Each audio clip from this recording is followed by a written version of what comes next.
The New York Giants signed Daniel Jones to a 4-year extension. Was that a good idea or a bad idea? We'll discuss it next on the Locked On NFL Draft Podcast. You are Locked On NFL Draft, your daily podcast covering the NFL Draft. Part of the Locked On Podcast Network, your team every day.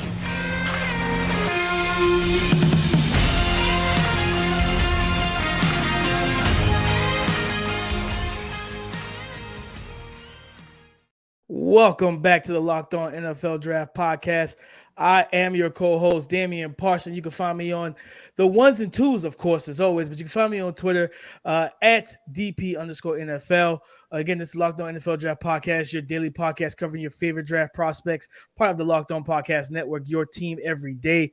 Keith Sanchez, baby, what's going on with you? We talking championship things, man. So talk to the people, baby. Man, what's up? This is Keith Sanchez, senior draft analyst at thedraftnetwork.com, man. Listen, like my guy DP always says, 2019 national champ. Yes, those LSU Tigers, Joe Burrow, Jamal Chase, Justin Jefferson. Yes, sir, the best to ever do it, man. But look, we're here, me, myself, Damian Parsons, man, to bring you championship level content when it comes to the NFL draft. Prospects, philosophy, team needs, and everything involving the NFL draft. But DP, before we go get this thing started, man, talking about those New York Giants with Daniel Jones, why don't you kick it off with one of our sponsors, man?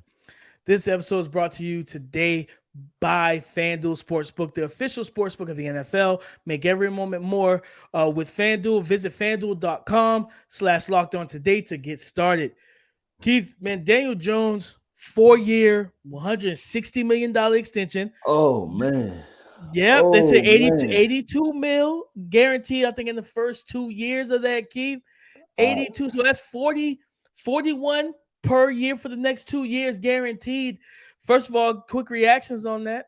Man, I for our listeners that's, they're listening on a podcast, not watching the YouTube, my head is hanging because I'm wondering what's going on. I have a 5-year-old son. The minute that this news broke, man, I took him in the backyard and we started throwing the football even more, man, because I said if Daniel Jones can get 80 mil guaranteed, listen, my young son, you can get 40, man. You just have to be half as good as Daniel Jones. When I say half as good, Daniel Jones threw 15 touchdowns last year. You just have to throw 8. You know what I'm saying? Like you may not have to lead the team to the playoffs. You just have to have them with an average record, right? Because we're talking about a guy that before the season started, man, they were in position to to move on from him, right? I believe they didn't use the 5th-year extension on him, and they were in position to move on because they didn't like what they seen. He, won a playoff game, credit to Daniel Jones, but I thought that was rather amazing to see that he was getting 40 per now. And I couldn't help but think, DP, when you talk about, the salary cap, right? Because that's huge, man. You're paying Daniel Jones X amount of dollars, but I looked at it from the perspective of, man, you're giving a quarterback $40 million. So now he's maybe 10-15% of your salary cap, and he threw 15 touchdowns last year. So that was kind of my perspective because we know that the Giants have team needs, man. They have team needs. So I kind of, want to go through the Giants team needs and how could they kind of supplement this through the draft now that they've given Daniel Jones 40 million per.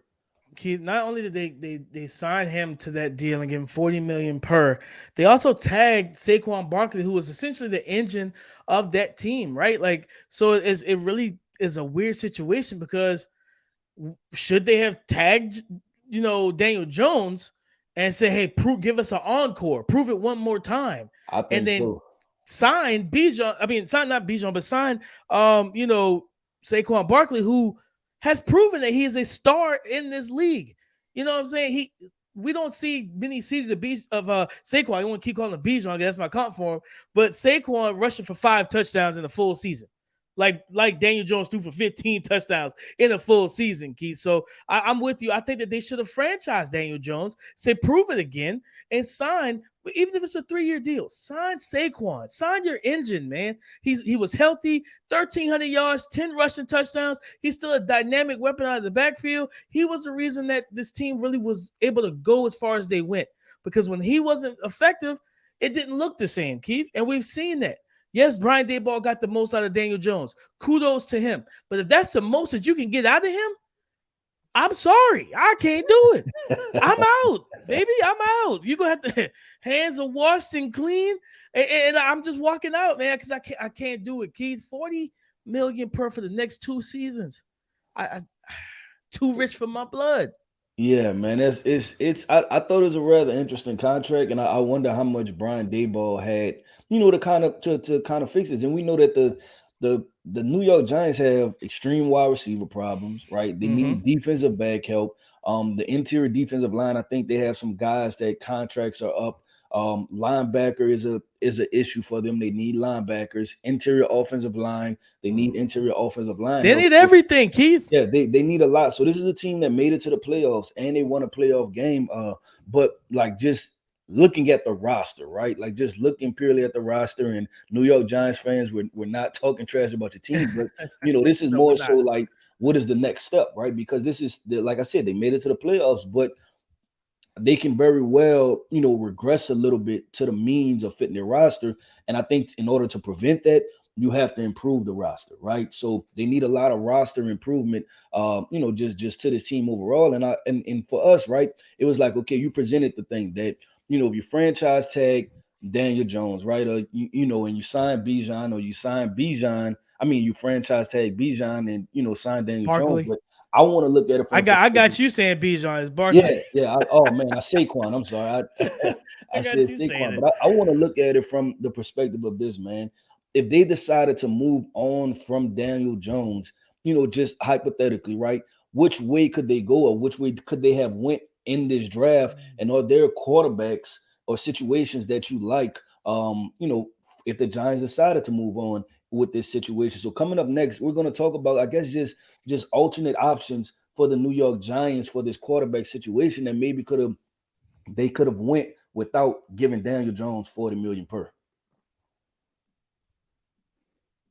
What is the best sports book in America? That is FanDuel, ladies and gentlemen. FanDuel Sportsbook is the best out there. There's no question. Now, if you're a new customer, that's great to hear and great for you because you get a no sweat first bet up to $1,000 as bonus bets back if your first bet doesn't win. All you have to do is download the FanDuel Sportsbook app. It's safe, secure, super easy to use. No worries. And you can build your bets however you like. You can bet on everything from money line, point scores, point spreads, player props, all of it. FanDuel even lets you combine your bets to have a bigger payout opportunity with the same game parlay. So don't miss the chance to get your first no sweat first bet up to $1,000 in bonus bets when you go to fanduel.com/locked on. That's fanduel.com/locked on to learn more. Make every moment more with FanDuel.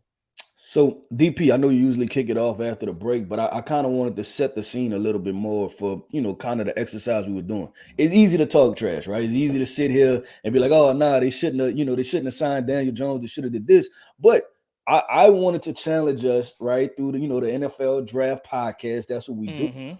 Come up with a different combination to where you think that the New York Giants would have been better off via free agency and the NFL draft when you're talking about moving into 2023, because I think a part of the issue was this: if they franchise tag Daniel Jones, right, then what if he sat out? Then you're without a quarterback. So if you franchise tag them, you had to be prepared to potentially move all the way on from Daniel Jones. And with that being the idea, like we said, you remove Daniel Jones, then what would have been their best combination to put together a team to kind of reach that same milestone that they did this last year?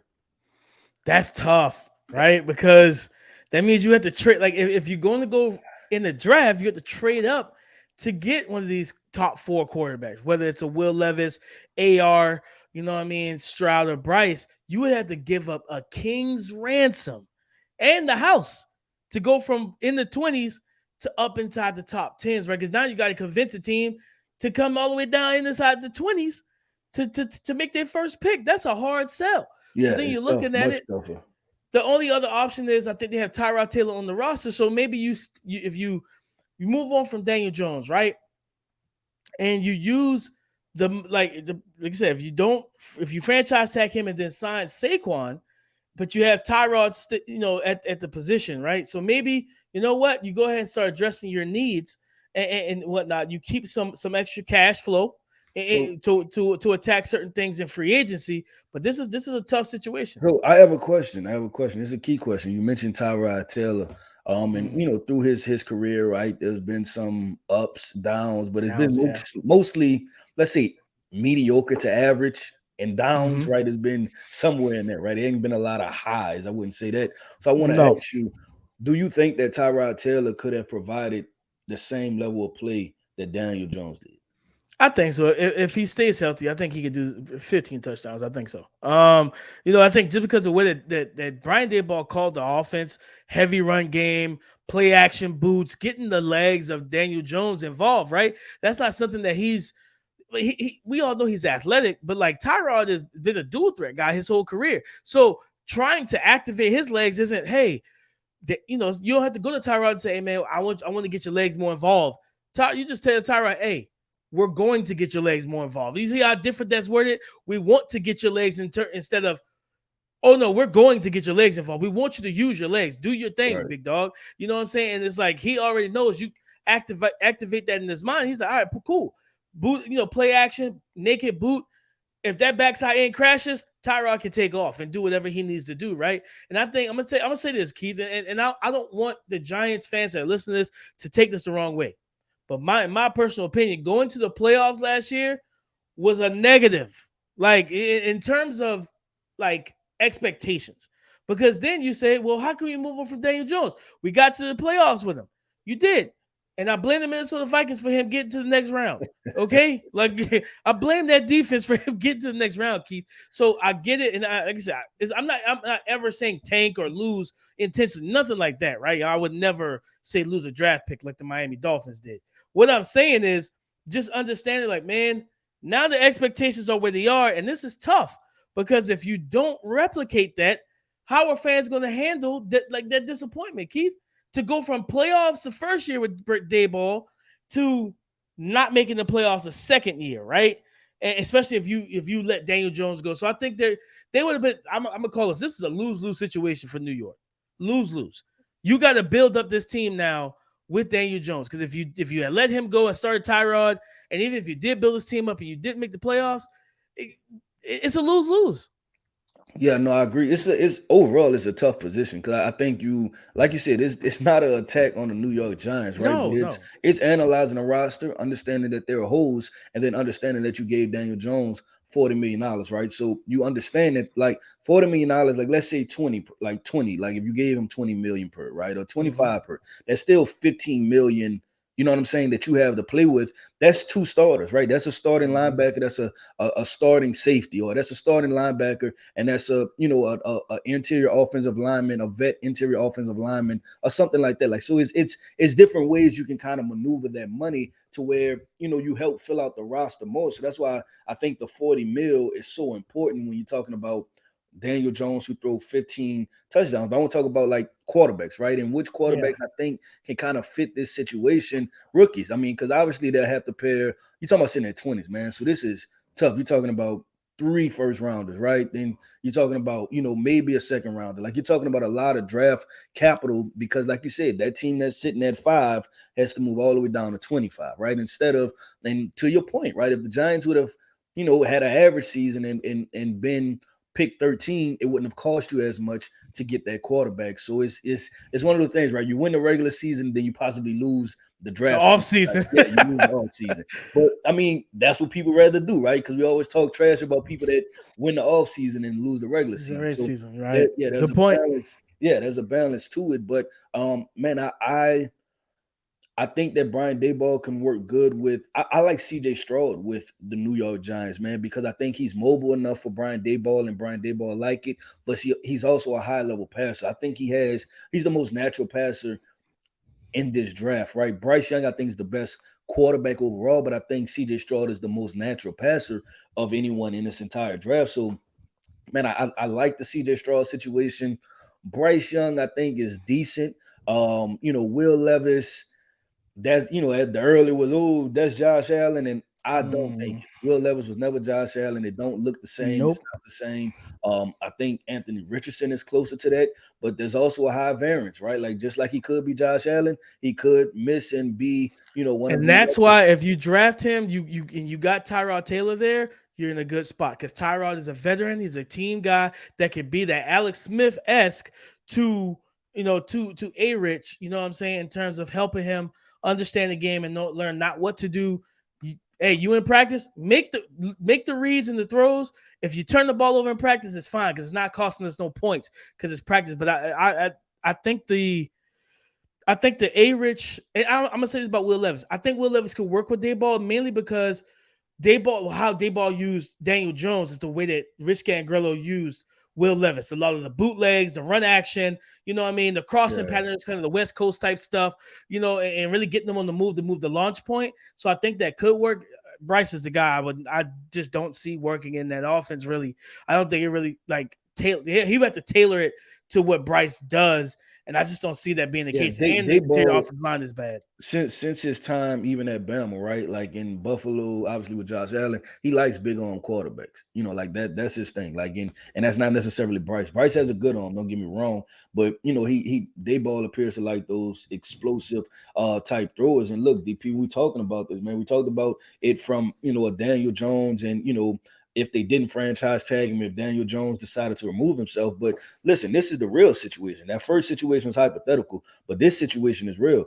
They franchise tagged Saquon Barkley, and we don't know if Saquon Barkley is gonna Le'Veon Bell this situation, right? Well, I want my deal or I'm not playing at all. I want a long-term extension or I'm not playing. So the New York Giants have to prepare themselves that may be a very real possibility. So coming up next, man, I want to talk about from the running back situation, how the New York Giants should kind of matriculate this thing through the NFL draft via or free agency, right? How their team is currently constructed. So coming up next, we're going to get into how do the New York Giants handle this Saquon Barkley situation.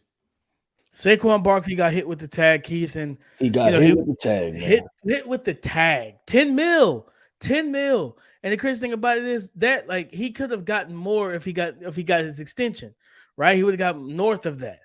So it's just he's always seemed like a team first guy, Keith, and a really level-headed individual. He went to Twitter and shouted out Daniel Jones, who I don't know if Daniel Jones reminds me so much of Eli Manning when he played. I don't even know if he has Twitter or if he checks Twitter. I don't know if any of that really matters to Daniel Jones, but he shouted him out. He's like, congrats, brother. Like, you know what I mean? You got your money and stuff like that. But, Keith, this is a tough situation because I don't even think you look at – I wouldn't even look at the free agent market. In terms of running backs, I would absolutely look at day 2 and 3 of the draft. Well, that's why we here, DP. Let's talk about the draft, baby. Let's talk about these draft prospects. I would absolutely look at I know it, dog. you all for the day 2, day 3. You anti first round draft. The running back guru himself, man, is anti running back in the first round. I am not just messing with you, man. But give me some names, man. Give me some names that you think will fit. And I mean, let's also present this too. Like, what if Bijan Robinson does fall to 24? Do you think we just go ahead and make that replacement and let it be? I think you do, and I think it is all contingent on. Okay, say Saquon signs his tag right before the draft. He signs it. You draft a Bijan, right? I would trade Saquon then. Okay. Like I would call up a team, see if I can get a second round pick for him, a team that's more so on the lines of contending.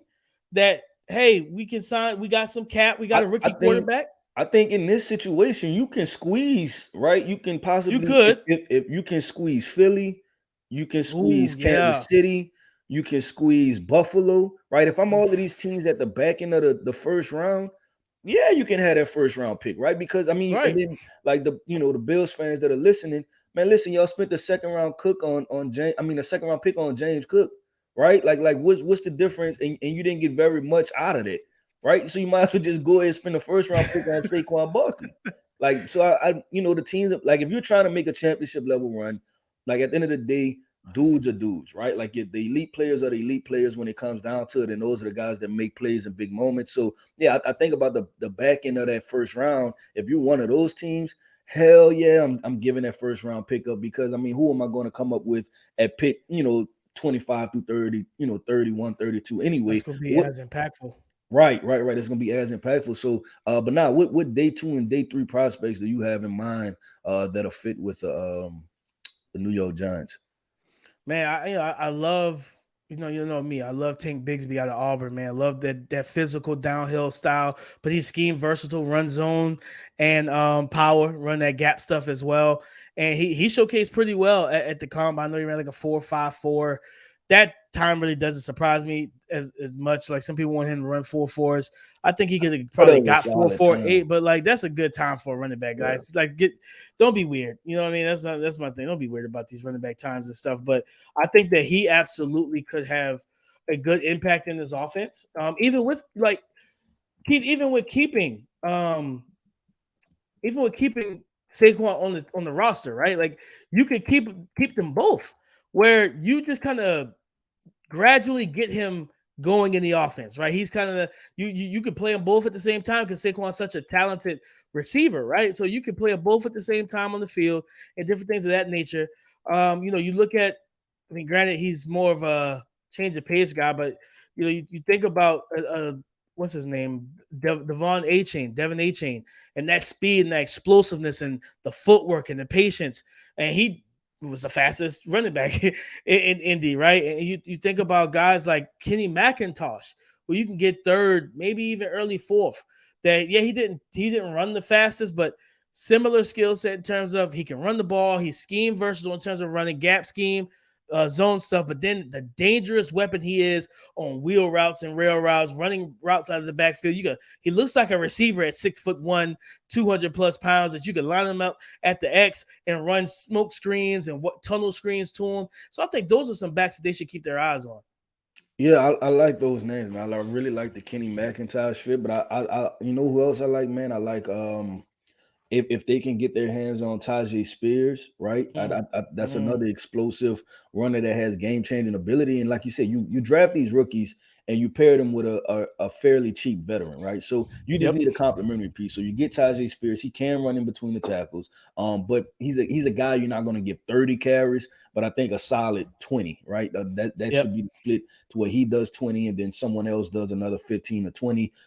Kind of that bell cow kind of power through type of running back. So I think that's that's the area they should live in. Maybe possibly go get Tajay Spears, pair him up. Eric Gray's another good running back, but Yeah. another complementary piece. So they have to make the decision. You have to make that decision when you decide to pay Daniel Jones and tag Saquon Barkley, because it's very realistic that Saquon might decide not to play, right? Like trade me to a team that's going to pay me my money, give me my long-term money, and let's move the hell on. But I think it'll be a fairly interesting conversation surrounding the draft with the New York Giants moving forward.